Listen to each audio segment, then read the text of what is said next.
My goal for this video is to help anyone who feels like they've lost their ways or fallen off track get back on. Whether you got your heart broken, got your finances out of whack, spilled your mojo, hell, just got through 2020, I want to help because I'm going through that process in my own life right now, and I want to share some tips that have really helped me get back out of the hole that I dug myself into. So I want you to relax, pour yourself your favorite beverage, lower your shoulders, unclench your jaw, and enjoy the video. Now, I don't know about you, and I know this sounds like a cliche, but 2020 was an incredibly tough year for a lot of people, myself included. I don't want to bore you with my sobby details, but I hit some of the lowest points in my life thus far. And to be transparent with you, I'm not done going through most of that. I'm still healing and trying to figure it out and growing through it just like you are. But even though 2020 was a very hard year emotionally and mentally, I can stand here confidently and tell you that I'm in many ways glad that it happened. Or I can at least see why it happened or what I'm supposed to learn from it. And I want to share that perspective with you. So despite all your tears, all your pain, and all your frustration, shit happens. But here's some good news. You can always bounce back. Bounce back better than you ever have before and become the best version of yourself and use these negative, traumatic things that have happened in our life and grow past that trauma, heal that trauma, and become an even better person. And I'm on that journey right now. And here are some tips that have helped me in the process. Tip number 1, call yourself out. See, over the last 12 months, I went through high amounts of anxiety and depression, maybe just like you. Some days it was hard to just get out of bed, hard to parent, hard to eat, hard to stop crying on a lot of those days. And when we experience trauma like that, we begin to use coping mechanisms to help us deal with that stress, that problem, or those uncomfortable emotions. These coping mechanisms, they can form into habits and they can be either healthy or unhealthy. And your job, for this tip is to figure out what coping mechanisms you're using that have become unhealthy habits. I, for example, stopped working out, I stopped taking my supplements, I stopped making content, which I love,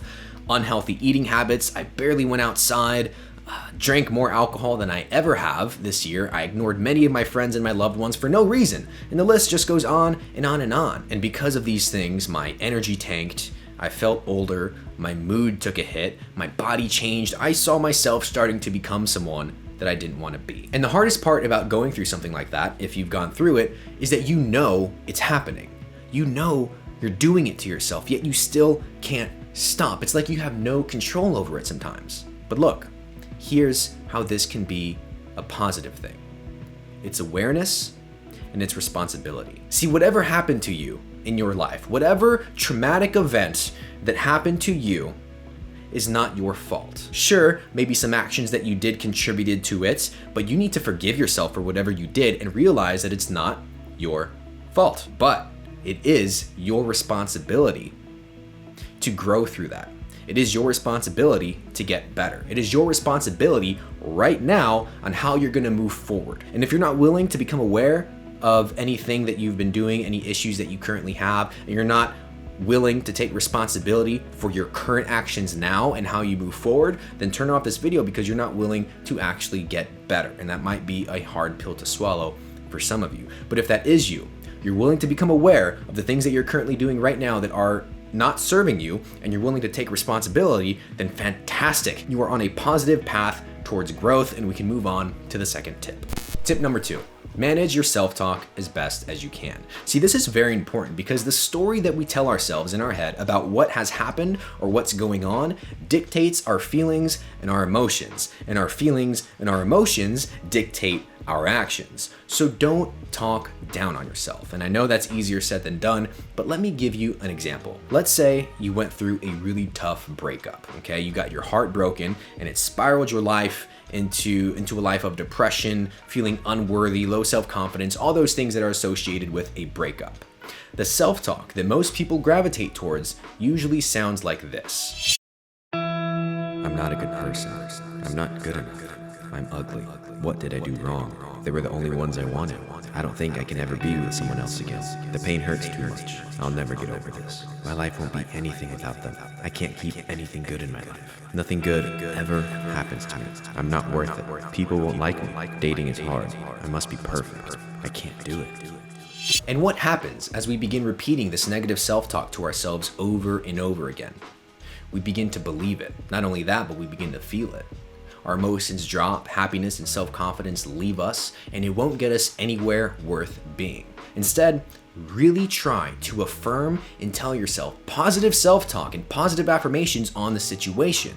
And here's the key, is that you need to do it even if you don't believe those positive things yet.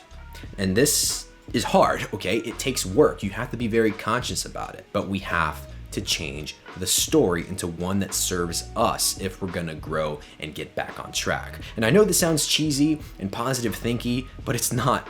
It's real, okay? So to stay on the same example, positive self-talk in a heartbreaking situation would sound like this.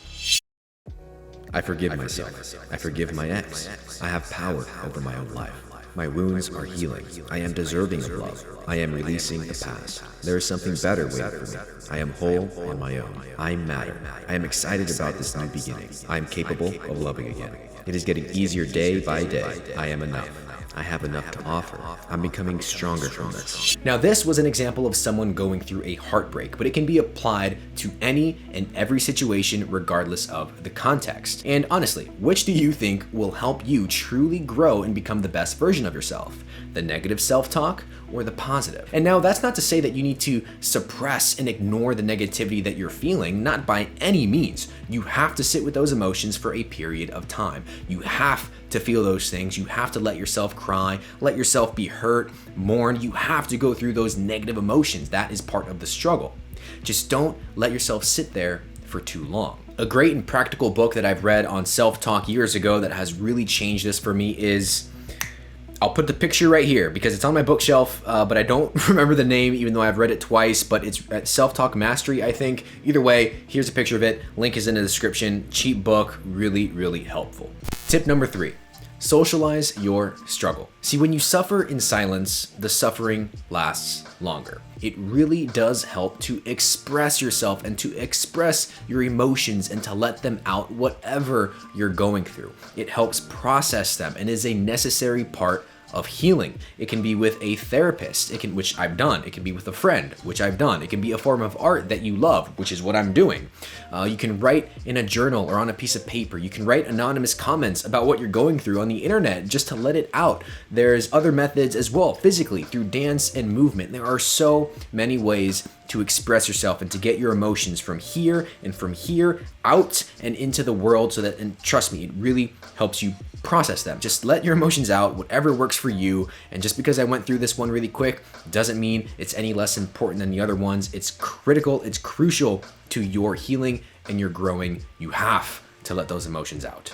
Tip number 4, it's time to take steps forward. See, now that we've realized where we've fallen off, changed our self-talk, and have started expressing our struggles and our emotions, it's time to start taking our next steps into becoming our best selves and getting back on track. Now, this part was hard to write for me because I can't really tell you what to do here. Only you know what's best for you and what you need to do. So I figured I'd just share what I'm doing for myself to maybe give you some ideas or some inspiration. Here are a few things. For example, I started taking my supplements regularly again, okay? I have lots of videos on my supplements on my channel.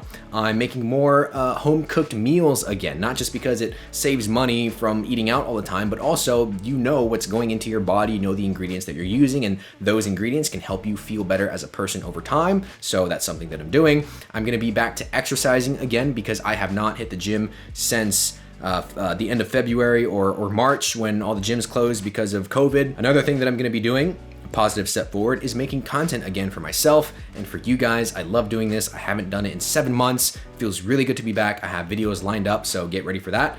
Another thing is I'm going to be prioritizing my sleep and maintaining a healthy circadian rhythm. My sleep has been all over the place the last 7 months, and it's just going to be nice to get back into a set, healthy circadian rhythm because that really does determine your quality of life and how long you're going to live, and I want to keep that in check.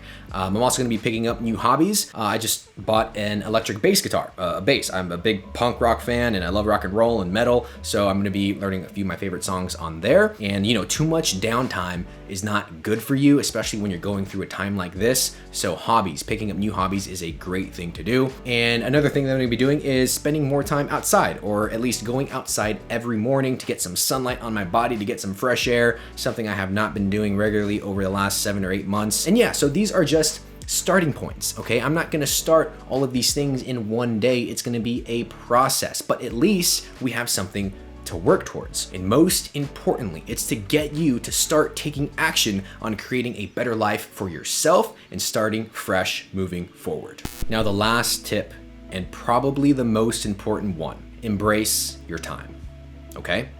Don't try to rush your story. Don't try to rush your healing. Don't try to rush getting back on track. It takes time, so be patient with yourself and be patient with others. Now, don't let things slip away and take so long that a year from now you've only made marginal progress.